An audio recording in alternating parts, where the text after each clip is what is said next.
Na- Hmm. Oui, alors le contentieux, je m'excuse de vous le dire, mais le contentieux, ça commence par la saisine du juge de l'expropriation. C'est-à-dire que tant qu'il y a des discussions amiables qui sont avant la saisine du juge de l'expropriation par l'une ou l'autre des parties qui refusent l'accord, on appelle ça, on est toujours dans les discussions amiables, et puis une fois qu'on est dans le vase contentieux, c'est devant le juge de l'expropriation. J'ai peut-être deux autres questions en rebond de ce qu'a dit Jean-Claude, mais qui aussi vous concerne aussi, monsieur Alboui. Et on aurait peut-être dû commencer par cela d'ailleurs. Est-ce qu'il y a eu au moment voilà, on sait que c'est un projet ancien dans le Tarn, mais on sait, et moi aussi également par mon activité professionnelle, que depuis très longtemps, la Chambre d'agriculture prépare l'arrivée de cette infrastructure autoroutière. Est-ce qu'il y a eu des prises de position officielles des deux chambres en faveur ou contre l'autoroute et avec des positions qui ont pu être exprimées assez clairement? Ça, c'était peut-être la première question et celle peut-être par laquelle on aurait peut-être dû commencer. Puis la deuxième également sur la question du stockage du foncier agricole par la SAFER. On est bien clair, dans le cadre d'une procédure d'expropriation, on peut ou pas faire du stockage de foncier et on demande à la SAFER en général de porter cela pour permettre de proposer à un agriculteur qui viendrait à perdre 1, 2 ou 3 hectares de se voir compensé par la location de 2 ou 3 hectares en compensation qui aura été stockée. Mais j'allais dire, il n'y a pas d'obligation légale de le faire d'une part. Et puis d'autre part, on peut comprendre qu'un agriculteur préfère percevoir les indemnités voilà, qui sont liées à l'indemnisation qui est peut-être avantageuse. On parle de 9, 10 000 euros l'hectare. Et puis ensuite, il fait son affaire de l'acquisition de son côté du foncier. Mais ce que je veux dire par là, c'est que c'est une facilité qui est mise en place par la SAFER, et vous avez raison de le solliciter, mais il n'y a pas d'obligation légale du côté du concessionnaire notamment de proposer cette compensation foncière parce que il est prévu que l'indemnisation du préjudice des exploitants et des propriétaires se fait dans le cadre voilà, d'une transaction financière qui est appréciée par un accord amiable et à défaut par le juge de l'expropriation, mais qui se fait moyennant une transaction évidemment financière. Par rapport par rapport à ta première question, Jean, euh, je pense que la Chambre d'agriculture du Tarn, avec la Chambre d'agriculture de Laronde, ont commencé à être consultés sur le dossier de projet autoroutier. Moi, je suis président depuis 2013, j'ai commencé avant, puisque j'étais mandaté par mon président de l'époque pour faire ce chose-là, donc j'allais dire 2009 ou 2010. Alors, j'essaierai, Madame Arrigui, de vous récupérer toutes les délibérations que j'ai pu prendre, qu'on a pu prendre là-dessus, moi président ou pas d'ailleurs. Voilà. Je vais juste, voilà, pour répondre à la question de Jean, vous dire que voilà, j'ai fait partie de ceux qui ont dès le début voilà, essayé de négocier euh, voilà, un aménagement sur place de la RN 126. Voilà, ça faisait partie de mes premières positions, dont j'ai vu au bout d'un moment voilà, la limite financière, la limite voilà, de réalisation pour pouvoir atteindre le désenclavement du sud du département du Tarn, qui reste quelque chose de primordial à ma vue. Voilà, donc j'ai bien vu au bout d'un moment la certaine limite. Euh, Après, il y a eu une seconde phase qui a été celle de. Enfin, seconde phase en parallèle qui a été celle d'un aménagement le plus près possible voilà, de, un axe qui s'appelle le Girou, qui est une rivière qui coule le long de la vallée, qui nous paraissait être le plus opportun pour consommer le moins d'espace agricole, mais surtout pour couper le moins de parcelles agricoles, puisque le Girou par lui-même, voilà, est une limite naturelle qui faisait, et je pense avoir, et ça je pense que de pouvoir le retrouver, une motion qui à ce moment-là avait pris cette décision-là. Voilà. Après, ça fait partie des choses du passé.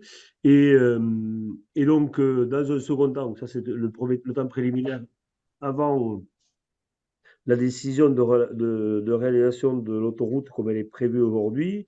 Dans un second temps, avoir travaillé sur voilà, le côté, essayons de faire en sorte que les exploitations qui existent aujourd'hui dans un territoire qui globalement, voilà, globalement sur un territoire comme ça, est plutôt remembré naturellement. C'est-à-dire quelque part, voilà, c'est pas, même si ça reste des exploitations agricoles et voilà, des territoires agricoles qui n'ont rien à voir avec ce qu'on peut voir dans d'autres régions françaises, qui restent quand même une zone où les agriculteurs, par leur culture, par le fait qu'il y ait déjà des exploitants, par le fait que certaines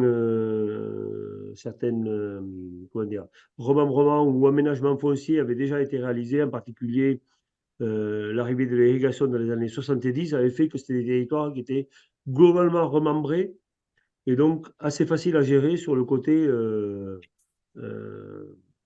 gestion du quotidien pour un agriculteur. Voilà, c'était quelque part ces choses qui étaient plutôt réalisées. Donc, dans un second temps, notre travail à la Chambre d'agriculture du Tarn a été de faire en sorte que l'on ne rajoute pas de la perte, mais ce que je disais tout à l'heure par rapport à la compensation environnementale, rajoute pas de la perte au fait que les 300 hectares de terre étaient consommés par le passage de l'autoroute par lui-même.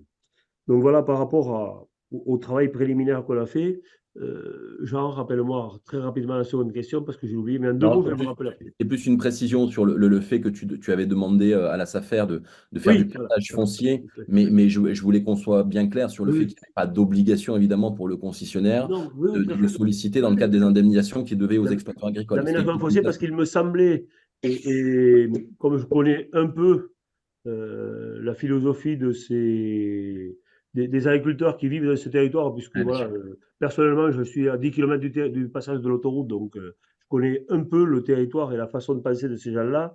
Je sais que voilà, le côté avoir accès, certes à une indemnisation qui est une indemnisation financière et pécuniaire, mais avoir accès aussi à un outil de travail qui reste de foncier avec des structures d'exploitation voilà, qui puissent ne pas être complètement coupées, était aussi une solution. Donc voilà, c'est pour ça que j'avais insisté dès le départ sur le fait qu'il était nécessaire que, avec les moyens de la SAFER, puisque l'État n'a pas souhaité dès le début accompagner. Alors, c'est la réponse que me faisait la SAFER. Hein.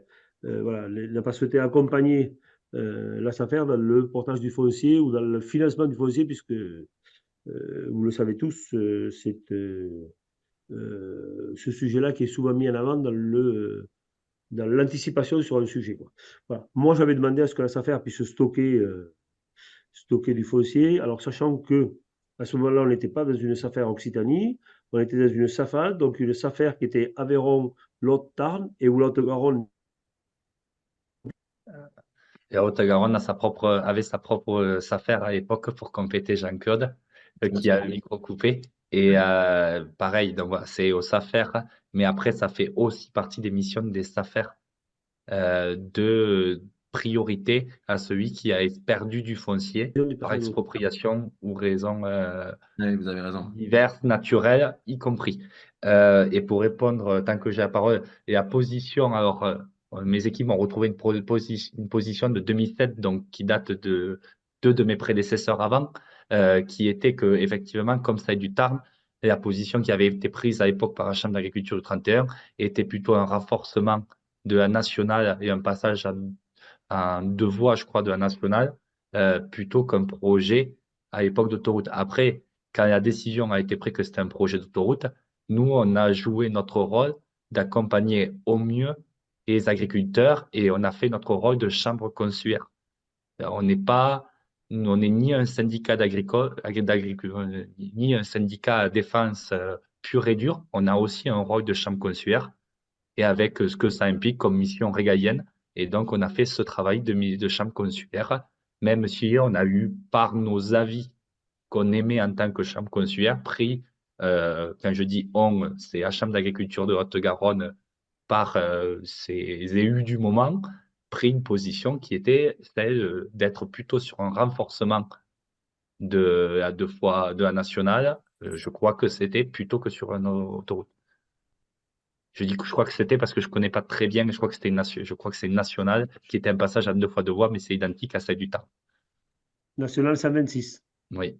Merci pour ces précisions. Madame Harry, vous avez